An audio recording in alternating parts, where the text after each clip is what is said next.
దాని తర్వాత పోని డెట్ చూడండి ఎట్లా చెప్తారు, అప్పు మళ్ళీ అక్కడ కూడా ఏమని చెప్తారు, 31 మార్చికు 3,75,295 కోట్లు ఉంది. ప్రభుత్వ అప్పు 4,38,278 కోట్లు ఉంది. పబ్లిక్ అకౌంట్ లయబిలిటీస్ 80,914 కోట్లు ఉంది.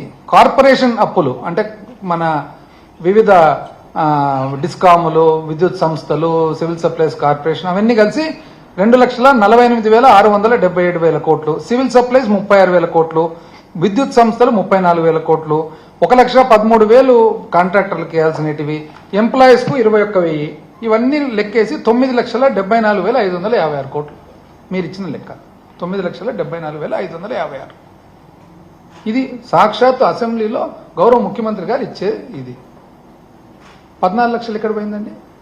14 అన్నట్లుంటారే, 13 అన్నట్లుంటారే, 12 అన్నట్లుంటారే, 10 అన్నట్లుంటారే, విధ్వంసం అన్నట్లుంటారే. మళ్ళీ అందులో కూడా చూడండి, అందులో కూడా ఎవరన్నా చేయొచ్చునా ఇట్లాంటివి?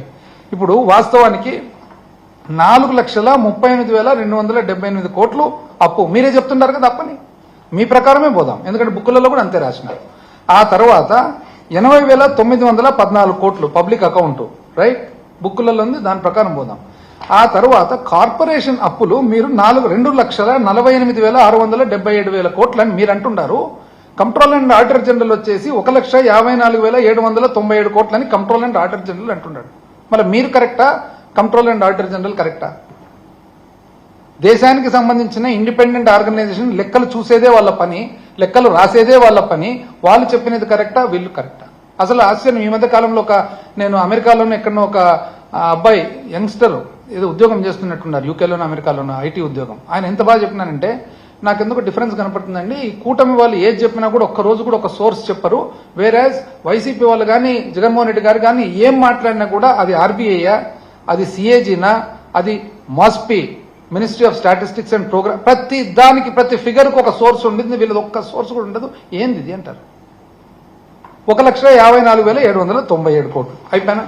ఆ తర్వాత నెక్స్ట్ 36,000 కోట్లు సివిల్ సప్లైస్ అంటారు. సివిల్ సప్లైస్ కు ప్రభుత్వం ఇవ్వాల్సిన సబ్సిడీ ఇవ్వలేదు కాబట్టి, పేమెంట్ చేయలేదు కాబట్టి, పేమెంట్ చేయనందుకే సివిల్ సప్లైస్ అప్పు చేసింది. అంటే ఆ 36,000 కోట్లు ఎక్కడుంది? ఆల్రెడీ 1,54,797 లోపల 36 ఉంది. దాన్ని మళ్ళా మీరు 2 డబుల్ కౌంట్ చేస్తారు. అదేవిధంగా ఏమంటారు మీరు, డిస్కామ్లు, విద్యుత్ సంస్థలకు 34,267. విద్యుత్ సంస్థలు ఎందుకు అప్పు చేసినాయి? సబ్సిడీ ఏదైతే ఉందో, మన అగ్రికల్చర్ మన రైతులకు, వ్యవసాయదారులకు ఇచ్చే కరెంటు సబ్సిడీ కానీ, ఎస్సీ ఎస్టీ హౌసింగ్ సబ్సిడీ కానీ, ఇవన్నీ ఏవైతే ఉన్నాయో ఆ అప్పు, ఆ డబ్బులు ప్రభుత్వం ఏదైతే డిస్కామ్కు కట్టాలనో కట్టనందు వలన వాళ్ళు అప్పు చేయాల్సి వచ్చింది. ఆ అప్పు 154లో ఉంది, 154లో మళ్ళీ డబుల్ కౌంట్. 1,13,000 కోట్లు మీరు ఎవరికి? కాంట్రాక్టర్లకని. కాంట్రాక్టర్లలో మీరు చెప్పే లెక్క ప్రకారం అప్లోడ్ అయినది 86,000 కోట్లు, 86,608. మళ్ళీ అప్లోడ్ అయినది తీసుకోవాలన్నా అంతేమి 1,18,000 రాసుకోవచ్చు, 2,18,000 రాసుకోవచ్చు, 3,18,000 కూడా రాసుకోవచ్చు. దానికి ఒక పద్ధతి, ఒక సిస్టమ్ లేనప్పుడు ఎన్నన్నా రాసుకో. ఇంకా అంత లెక్కేస్తే నా ప్రకారం 7,83,773 కోట్లు వస్తుంది. 7,83,773. అంటే మీరు చెప్పేది 9,74,000. ఎట్లా ఒకట్లా 10 టచ్ కావాలని కాలే.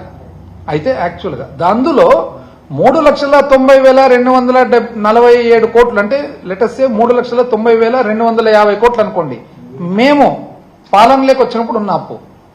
అంటే 2019 నుంచి 2024 మేము చేసిన అప్పు ఎంత? 3,93,526 కోట్లు. కొన్ని లెక్కేసుకోండి, అప్రాక్సిమేట్గా 4 లక్షలు వేసుకోండి, ఇంకా ఎక్కువనే వేసుకోండి. 4 లక్షల కోట్లు లెక్కేస్తే మీరు 14 అని, 10 అని, శ్రీలంక అని, కంబోడియా అని, కొలంబియా అని, ఎన్ని దేశాలు ఉన్నాయి అన్ని దేశాలు చెప్పి ఎంత అన్యాయంగా చేసినది. అసలు వేరే దేశాలు, వేరే చోట్ల అయితే ఇంకేమంటారో తెలియదంతా. ఈ విధమైన ఇవి చేసి ఒకటి ఏదైనా కానీ మీకు ఒక మీడియం టర్మ్ ఫిజికల్ ఫ్రేమ్వర్క్ ఏమన్నా ఉందా? అంటే ఏ విధంగా మీరు ఇవన్నీ చేయాలనుకున్నారు, ఏ విధంగా మీరు సూపర్ 6 అమలు చేయాలనుకున్నారు, ఏ విధంగా మీరు రెవెన్యూస్ ఎంత ఉన్నాయి, ఒక టైం టేబుల్ ఏమన్నా ఇస్తున్నారా? ఏమీ లేదు.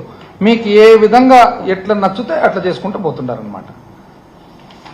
ఆ తర్వాత ఏమంటారు ఇంకోటి, అసలు ఆ ప్రెజెంటేషన్లో చాలా వెనుకబడినానంట. నేను చెప్తా, స్థూల ఉత్పత్తితో పాటు పర్ క్యాపిటల్ ఇన్కమ్ తలసరి ఆదాయం చూసినట్లయితే 2018-19 ఆంధ్రప్రదేశ్ రాష్ట్రము తలసరి ఆదాయము 1,54,031 రూపాయలతో 18వ స్థానంలో, భారతదేశంలో 18వ స్థానంలో ఉంటే 2022-23 వచ్చేటప్పటికి 2,19,881 రూపాయలతో ఆంధ్రప్రదేశ్ 15వ స్థానానికి వచ్చింది.